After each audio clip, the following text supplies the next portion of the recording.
Swag gang, swag gang, swag gang. Yo, what's up, swag gang? You already know what time it is, man. It's your boy Keon Law, aka KL Swag, back here with a video, man. Look, man, we about to react to the dumbest prison escapes attempts ever, bro. Make sure you comment, you like, you subscribe, and make sure you get you some Fiji and drink some too. Let's get into the reaction. Going to prison isn't exactly the most soothing in the world. Being told when to sleep, when to wake up, when you can eat, and then trying to determine what you're eating while watching your back and hoping you don't take a shank in the kidney. Ooh. Not exactly the ideal living situation. So it's no surprise that no one wants to be there. But sometimes people who were stupid enough to land in prison show their stupidity trying to escape it. Oh my God. Join us as we have a look at some of the most dumbest criminals who tried to escape confinement and take another trip to the bottom of the gene pool. We start off easy with the story of James Russell, who was spending some time away from home in the Olympic Correction Center in Washington. Russell decided he wasn't happy with his accommodations anymore, and that he would get out of the minimum security facility with no more than a mild plan to borrow a phone from the first person that he came across. Okay. The only problem was, the first person that Russell came across was a guard who worked at the prison. Russell didn't even try to get any distance between himself and his cell and knocked on the first door that he came across, which was a mere short walk from the facility. After a brief struggle, he was subdued and returned back to his cozy cell. Maybe Russell would have had more success had he implemented the plan of Kenneth Burnham, but then again, maybe not. Kenneth Burnham decided his best bet for getting out of jail was to impersonate someone else. The only problem is that the person he chose to be was black, and Burnham is obviously white. He would go so bold as to sign 2 forms and a property sheet belonging to the other inmate and sit quietly while waiting to be let through the doors. But then guards who knew the man to be released recognized the small discrepancy in skin color and would re-arrest him. Burnham would end up suffering 2 criminal charges for his attempted escape. Andrew Joseph Wilson is another high IQ inmate on our list, as his escape attempt defies all logic and intelligence. Wilson was sentenced to only 20 days in the slammer for his crimes of burglary, theft, and drugs, and was on day number 19 when he inexplicably did something so stupid it would leave even a simpleton scratching his head.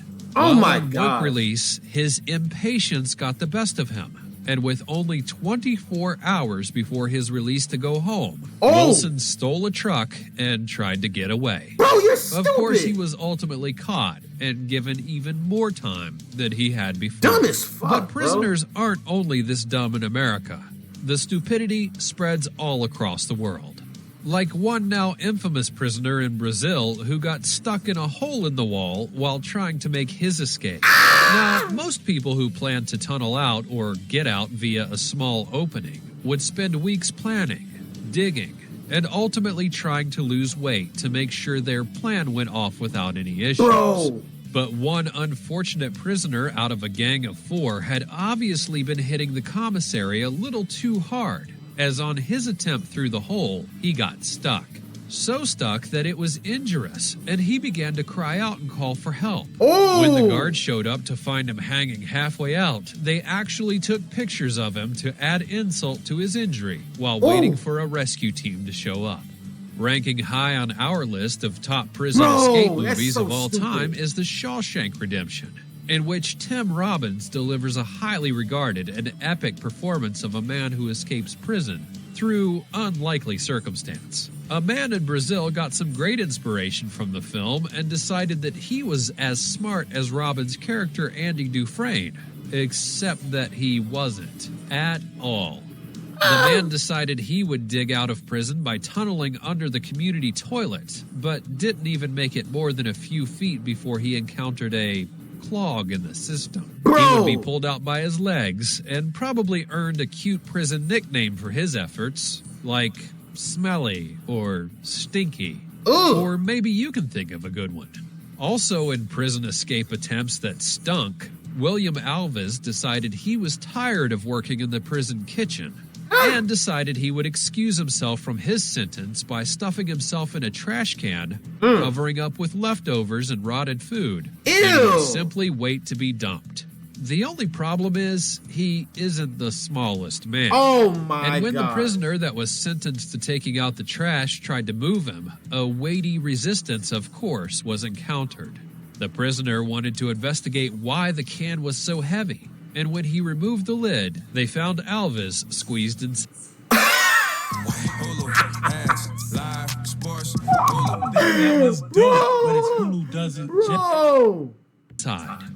Also inspired by the media and their portrayals of high-class prison escapes, two men at a Louisville, Kentucky prison got the bright idea to tie a bunch of bed sheets together and slither down the outer wall of their facility. Oh my God. The only gosh. problem is, the men were either never Boy Scouts or sailors, because their makeshift bedsheet ropes failed them miserably. Christopher Cornelius and Matthew Johnson got to the roof, dropped their ropes, and then began the escape of the century. The only problem is that the knots they tied were done with the skill of a fourth grader. Oh and my midway gosh. through Johnson's descent, they gave way, and he fell 20 feet to the ground, injuring his back and his ankle. Oh shit! Oh shit!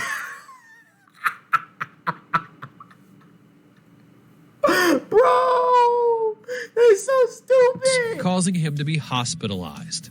Cornelius decided he didn't feel much like Spider-Man and stayed on the roof where he was apprehended. Oh. And in a more conventional approach, Stupid. 4 inmates at the Meade County Jail in Sturgis decided that rather than concoct some fancy scheme or escape plan, they would simply just fight their way out.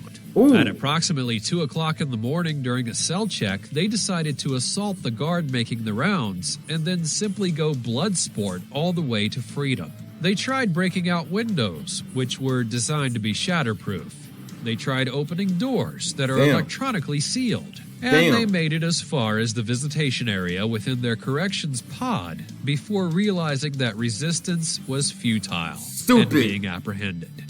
Being unarmed, having no keys, and no real chance against an entire prison full of guards, this was basically the equivalent of being in hell and trying to escape by punching Satan in the face and then running away from the bottom.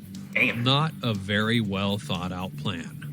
Ralph Wilson was equally as smart when he tried to escape the Ripley County Jail by prying some fencing apart. The only issue is that he tried to do it at 4:15 in the afternoon, in broad daylight, while the prison was hustling and bustling. Officers observed him trying to pry the fencing with a sock in the recreational yard, and then nabbed him before he could really get anywhere to place him in isolation. And hey, it had to be a foolproof plan, right? Because after he got through that fence, he only had 2 more tall fences layered in razor wire to conquer before getting out to freedom. And in perhaps the most creative and outlandish attempt at escape, a man who obviously did not have a pilot's license or a certification with the FAA did his best attempt at reenacting Indiana Jones in The Last Crusade when he and his cohorts tried a Hollywood-style escape attempt that even Michael Bay would be baffled by. The 51-year-old drug trafficker wanted out of prison, so his accomplices set up a camouflage tent 400 meters from the jail, equipped with motion sensors to observe the security measures of the staff. Once they had a solid schedule and plan, they loaded a remote-controlled Zeppelin with camo paint, climbing gear, and night vision goggles, and attempted to fly it into the prison yard where the inmate would equip himself, scale the walls, and then go to an awaiting car to be whisked away to another country. The problem is that a Zeppelin isn't exactly inconspicuous, and the guards obviously noticed the 13-foot-long device gently floating around the prison and into the yard. The suspect was taken back into custody along with his crafty friends, and this wasn't the man's first interactions with a flying craft, though. He was in prison in the first place for trafficking 400 pounds of cocaine in a small plane. So let's hear from you. Have you ever escaped from prison? Hell no, I haven't escaped from prison, and I would never go to prison. Anyways, man, make sure you comment, subscribe, Road to 10K. I will see you guys in the next video. Ooh.